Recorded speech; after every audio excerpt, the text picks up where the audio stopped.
We have our games for next week. Breaking news. 1 second. That's Tim Hasselbeck. Next week, we've got, hold on now, Panthers-Bucks 4:30. Then Seahawks and Niners. Wow, we get both those games? Well, thank you very much, NFL. What do you know about that? Little New York doubleheader. We got countdown in the middle. Okay, anyway, I'm processing that as we speak, as giving you a chance to sort of let what we just saw in this incredible game settle. I don't know. What do you want to talk about? Well, there was a lot of offense, which makes it fun. Right. The combination of Purdy and Shanahan in their bag cooking. Yeah. Trent goes out on the first play of the game. Kittle is out this game with an injury as well, and still the offense looked like this. What are they doing well? They make things that should be hard easy, and sometimes it's just because they can boil it down to a few things. So we're going to look at them running some of these halfback choice or halfback option routes that they love to do. So all this motion beforehand, you always see them do that stuff. It's just window dressing, but here's why it matters. So they end up in three receivers, a tight end, two receivers up top. Then you have an isolated receiver down at the bottom of the screen. And then here's McCaffrey right here. So why this ends up mattering is you end up getting a vertical release out of this receiver. And that vertical release allows McCaffrey, in the wake of his release, to run an option route. And when he runs his option route, he can break out, he can hook up, he can break inside. Well, as you can see what happens on the wake of the receiver's release, a little bit of an arc release, well, now the defender that's playing him is playing him outside, break inside. It's a nice pickup. They end up converting on the third down. So now, similar situation. Now there's no motion, but basically, pre-snap. Now there's these three wide receivers over to the left. There's that isolated receiver. Now McCaffrey, instead of being kind of in that empty set, he's just in the backfield. Okay. But for the offensive perspective, it's exactly the same. You're going to get a vertical release from this receiver, and you're going to get McCaffrey running his option route. Now, what's going to end up being key is the way the linebackers relate to McCaffrey in his option route. So you're going to see right here, they're going to essentially double him by taking that linebacker, moving out, and then this linebacker playing over. So as the route comes, you see Purdy just see front side, not like it, and then come back to Pearsall, who's running the in cut. And you think, man, like, how is he distributing the ball so well? It's like so much of it is off of, hey, we're going to run an option route to Christian McCaffrey. You can't play him in man because he'll just eat you up in man. Right. In zone, he does such a good job of reading it. You overplay it, it creates opportunities elsewhere. 188 combined for McCaffrey scrimmage yards. You have no Kittle. Tonjes goes for 7 grabs for 60 and a touchdown, which says to me that as much as McCaffrey's obviously an absolute animal and there's nothing you can do with him, it's Purdy that's making this engine go. Correct. Well, yeah, and listen, some of Tonjes' stuff is similar things. They're trying to work the option route, doesn't like it. Here comes now Tonjes is the guy that's coming into his line of vision. So, right. Scott, to your point, and this is kind of what you were saying as we were watching about, man, Shanahan's just like, he's dialing him up right now, and Purdy is on that same wavelength as him because it seems like they're just finding completions every which way. And that's absolutely what's happening. But on top of it, and I think that this is important too, look at some of the plays that Purdy has created on his own. Right. One scramble for a touchdown. The scramble where he ends up hitting Juszczyk for a touchdown. I do think it's a combination of Shanahan's awesome. He has been for a long time.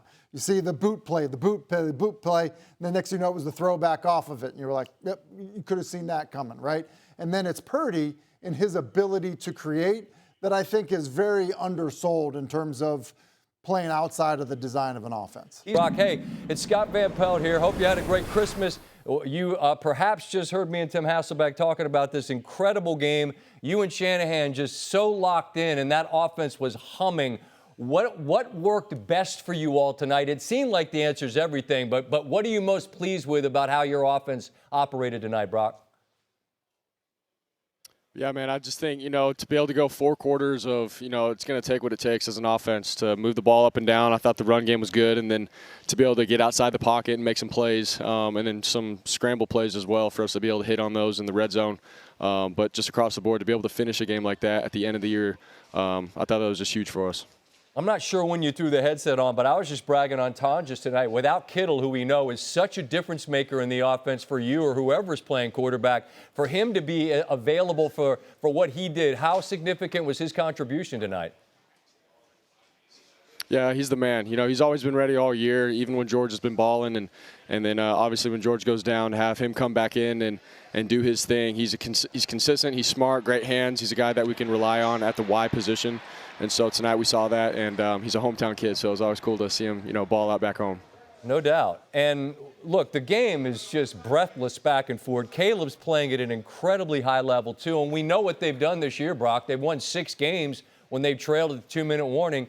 And now they're at about the 3-yard line. There's 4 seconds left. There's not a darn thing you could do. What's it like when you're sitting there watching? Not the same as me, because you obviously had a whole lot more skin in the game. But what's that like when there's not a whole lot you can do other than watch?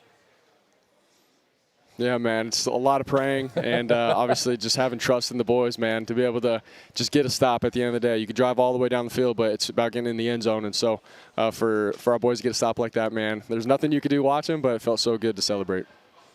I appreciate you staying present. You're great at that. You and all your guys. It's this game and the next game. But now there's just one game, and it's rather significant, right? I mean, you know who's coming in, and you know what the stakes are.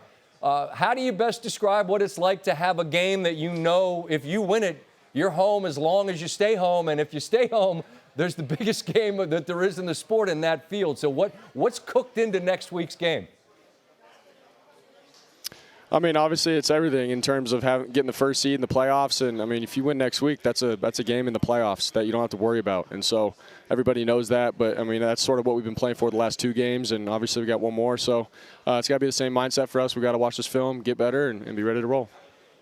The dance moves have become a thing, Brock. You might have started it as a goof, but now I feel like it's been mandated by the squad. Like, if you don't do something, are you going to take crap from your teammates when you walk to the sideline? Yeah, I mean, every time I score a touchdown and I'm either looking at the crowd or my teammates, like everybody's expecting me to do it now. So I might have to start studying some other kind of dance moves and learn something else. But it's been fun. Well, hey, you keep scoring, you can do whatever you want. And I started by saying Merry Christmas. What you did, the cars you gave away, I'm not positive that was veterans, but what you did there was that's what the spirit of the holiday is all about, man. Salute to you for that. And tonight in this game, an incredible accomplishment for you and your guys, setting up a monster with Seattle coming Saturday on our air. I appreciate you throwing the headset on and visiting with us here, Brock. Thank you. Thanks, guys. Go Niners. Yes, indeed. Brock Purdy put on an absolute show tonight, and the Niners are a step closer to earning the 1 seed in the NFC thanks to 5 scores that Purdy was responsible for. They knock off Seattle at home. They will clinch the top spot, which means then they would have a direct route to, if they continue winning, you're going to hear this said a lot, a home game to win the Super Bowl. The concern that I think is reasonable, as we watched Indianapolis kind of move the ball up and down the field on them on Monday night. They fumbled a kickoff, which put them out of position in the Monday night game. They get a stop in the end. Chicago just runs out of time. How concerning are both the defenses for these 2 teams that we witnessed, given that they really didn't stop either? Yeah, they didn't. I mean, look, it's a huge deal. It's one of the reasons. Look, I think there's a natural tendency for people, like in my position and others, to look in favor of the offenses and say, like, wow, that was really good, and that's fun to watch, and that's great. But how often have we seen really good offenses get into the postseason and not have their best game?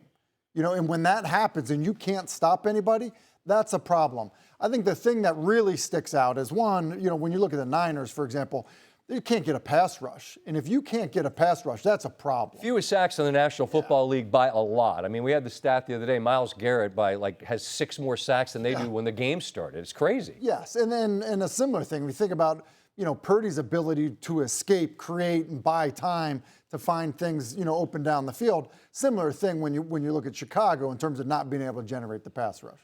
We've sat here a lot all season long after the Bears have won games, and in retrospect, I feel like kind of we nitpicked and like, well, you know, The Bears lost this game, but I couldn't have been more impressed with Caleb Williams. I thought he was astounding. What did you see from him tonight? Yeah, I think you're right about that. I mean, he's playing at a level where you see him make throws and plays where you say, yeah, you know, there's not many other guys in the league that can do that type of stuff. And so I think what's exciting about the Bears is that you have this exciting stuff that he can do, creating offense, crazy throws, you know, running to his left. But the foundation of, I think, what they want to do is be a physical, smash you by running the football team. And so the combination of those two things, I think, is what makes them really dangerous. And then, like, the little cherry on top of all of it is like, oh, hey, there was a hook and ladder that almost scored a touchdown late in the game, like the creativity of Ben Johnson. Like, the combination of those things, I think, is what makes them scary on offense. I love that play call. We saw Buffalo, who I'm about to show their highlight in a minute. I mean, I give San Francisco a ton of credit. You had integrity of your responsibility there on that play. I almost wonder, were they looking for something like that? Yeah, I think they were fortunate that they were in zone and weren't chasing, and Lenore was standing out there ready to make a play. Final week of the season on ESPN and ABC Saturday games. It's Carolina at Tampa Bay. Most likely that's a winner-take-all scenario. If Atlanta were to win both its games, it could set up an odd deal where Carolina could get in even with a loss, which frankly might be apropos. And then the 1 seed in the NFC is on the table for the winner of San Francisco and Seattle. With that in mind, here's Kyle Shanahan about the gigantic stakes next week after their huge win tonight against the Bears. I mean, it's huge. I mean, I'm so proud of the guys for throughout the whole year. Proud of them today. It's a hell of a deal being able to have the opportunity to play for the 1 seed, and these guys have earned it. So we got to go to bed early and get ready to come back because we found out it's Saturday, so it's going to happen soon. What do you feel about that, it being a short week again? I wish it wasn't. I mean, we just had a short week, so I really wish it would have been Sunday, but it is what it is. So hopefully the guys can heal up and be ready to go. I mean, we've earned this. This is the game that we want. We love that it's here. We'd love an opportunity to never leave here again this year, and we got that opportunity Saturday night. It was a back-and-forth offensive showdown in Santa Clara. Chicago needed a touchdown for the win. Caleb Williams, one play, backing up, cannot connect. They've won 6 games when trailing at the 2-minute warning. It was very nearly 7. Despite the loss, Caleb Williams, who was excellent throughout, with thoughts on this team. And he says still has a whole lot of faith in who they will be moving forward. I think we've proven who we are. We'll fight. And, I think we're a team to be reckoned with. And so I'm excited for this next game. I'm excited to go back and watch this film and figure out how we can better, how we can put up more points, how we can be more efficient maybe on offense for moments like this, because we may see this team again, and and we may see other offenses again that that are very similar and things like that. And so like I said, I'm excited for what's to come in that sense. And so like I said, we're a team that's going to fight, and I think we've proven that.